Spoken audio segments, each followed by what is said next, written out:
Hey, what's going on everyone? Greg here, and today's the day where we get to add another MacBook into the lineup because the 2020 13-inch MacBook Pro is finally here. Now, overall this seems like a pretty minor update, but it is an important one that adds a bunch of needed improvements to the processor, the graphics, the keyboard, the RAM, the storage, and all of these little changes add up into something much more important than any single upgrade would have on their own.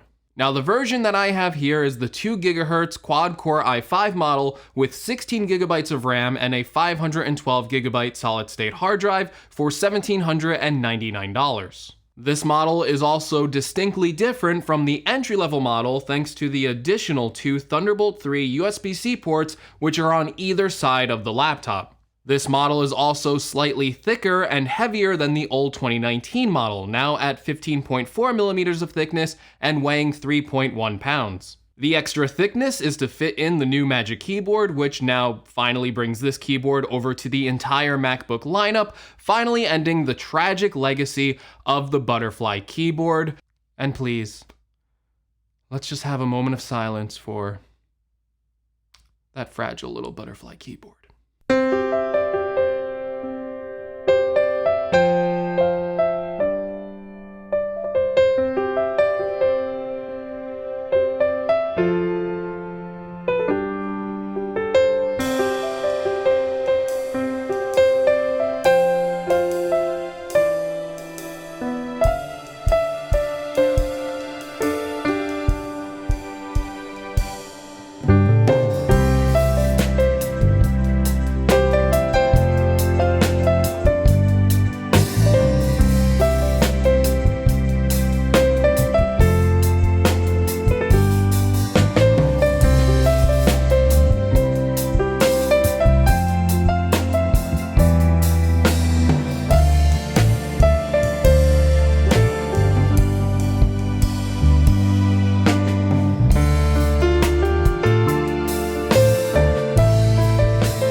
Rest in peace, little keyboard.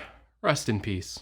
Now, this new Magic Keyboard is pretty much exactly like the one you would find on the 16-inch MacBook Pro. The keys use a scissor switch mechanism, they have an increased 1mm of travel, and they feel great to type on. Plus, it has a physical escape key, inverted T-arrow keys, and still retains the touch bar, complete with a fingerprint reader on the top right. This is probably the biggest change and upgrade for people purchasing this model, and for those of you who hated the low travel of the butterfly keyboard, you can finally purchase any of Apple's laptops with confidence again. Now, even though I think the Magic Keyboard is probably the biggest change with this model, there's also new 10th generation Intel processors inside of this machine. So let's open up some of our favorite benchmarking tools to kind of get a glance at how this MacBook Pro should perform. Let's start with everyone's favorite multi-platform benchmark, Geekbench 5, and here we can see that this is scoring a single core score of 1,024 and a multi-core score of 4,138. A small bump in performance from the last generation 13-inch, which scored a 952 on the single core and a 3,907 on the multi-core. After that, I decided to load up Cinebench R20, a very intensive CPU benchmark. On this one, we got an overall score of 1,656. Now, a good use of this benchmark is to see how hard we can hit the MacBook Pro CPU and to see how much the processor can ramp up in turbo boost and to see if we experience any signs of thermal throttling. Again, we are loading up the Cinebench R20 Benchmark with the Intel Power Gadget so we can measure the frequencies of the processor. As we run this benchmark, we can see that the base clock speed of 2 GHz boosts up to a frequency that usually hovers around 2.9 to 3 GHz at max sustained speeds under a heavy multi-threaded task. Of course, for shorter tasks, the Core i5 can still boost up to that 3.8 GHz of advertised speed. Also, while running this test, even though this isn't the typical use case for most users, it's a good idea to see how loud the fans will get when you are maxing this thing out.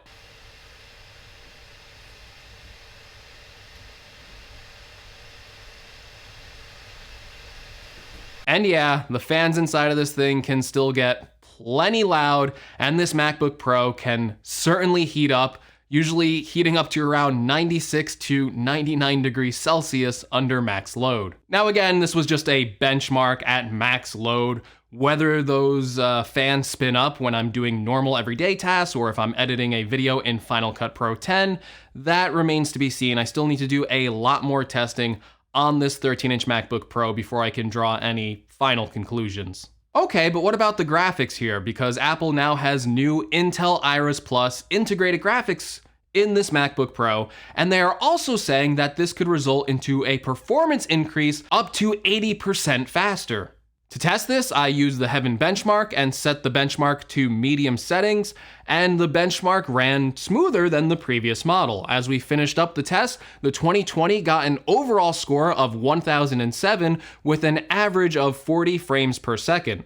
This is a nice little bump from the integrated graphics with the 2019 model, which scored overall 830 with an average of 33 frames per second. This should allow the MacBook Pro to do a better job at playing games on medium to low settings, but it's still not enough for serious gamers who will want a model with a dedicated graphics card, which is only available on the 16-inch model. And after testing all of these benchmarks, it doesn't look like this 2020 MacBook Pro is a huge step up in terms of performance, but these little gains are nice to have. Now, moving away from the benchmarks, there are still some other things you should be made aware of about this new 13-inch model. First of all, the speakers and microphone are not the same as the 16-inch MacBook Pro. Apple advertises these as a wider stereo sound for the speakers and a 3-array microphone for the microphone. Very different language used to describe the 16-inch MacBook Pro's improved speakers and their studio quality microphone. This is a test using the 2020 13-inch MacBook Pro's inbuilt microphones, which are not pitched as studio quality microphones, but a new 3-array microphone. This is a test recording using the inbuilt studio quality microphones on the 16-inch MacBook Pro, so tell me if you can hear a difference. The speakers are still good, but they are not on the same level as the 16-inch MacBook Pro, which offers way more bass and sounds much richer and clearer with less distortion than the 13-inch model. Another thing you should be made aware of about this MacBook Pro lineup is that the entry-level model and this $1,799 model are kind of different. So the entry-level model only has 2 Thunderbolt 3 USB-C ports, and it's actually using an older generation processor, an 8th generation Intel CPU. To get the new 10th generation CPUs and 4 Thunderbolt 3 ports, you have to spend the minimum on this $1,799 base model. So do not make a mistake ordering the entry level and expecting these performance gains or expecting it to have 4 USB-C ports. Now, I still want to do a lot more testing and use this as my daily laptop before I give you my full review. There's still some things I have to test, like overall performance when you're just using it as a basic laptop, or for me when I'm editing something like a 4K video, and also other things like the battery life. It's just way too early for me to judge those things. But so far with my first impressions, I have a more favorable view of this $1,799 version of the MacBook Pro than I did with the previous 13-inch model. Because this 13-inch MacBook Pro update is pretty significant as just the final fix to Apple's laptop lineup. Although a lot of these changes may seem small, they create a much better value for those buying the $1,799 model. Let's take a look. If you bought the previous model, you would only get a 256GB hard drive, 8GB of RAM, and an old Butterfly keyboard. Now with this 2020 model, you get double the storage at 512GB, you get double the RAM at 16GB, and it's faster RAM, 3733 MHz LPDDR4 RAM. Not to mention, you now get a keyboard that should be way more reliable than the Butterfly keyboard. This model fits way nicer in between the entry-level MacBook Pro and the 16-inch MacBook Pro and draws a nice line of distinction between it and the similar-sized MacBook Air. And so far, those are just my first impressions using the 13-inch MacBook Pro, but as always, I want to hear what you think about the 13-inch MacBook Pro in the comments below. As always, if you like this video, make sure you leave me a like. If you want to see more from my channel, make sure you're subscribed. If you want to help the channel out in any way, make sure you check out some of the links in the description. And as always, Thank you so much for watching, and I will see you all in the next video. Take care, everyone.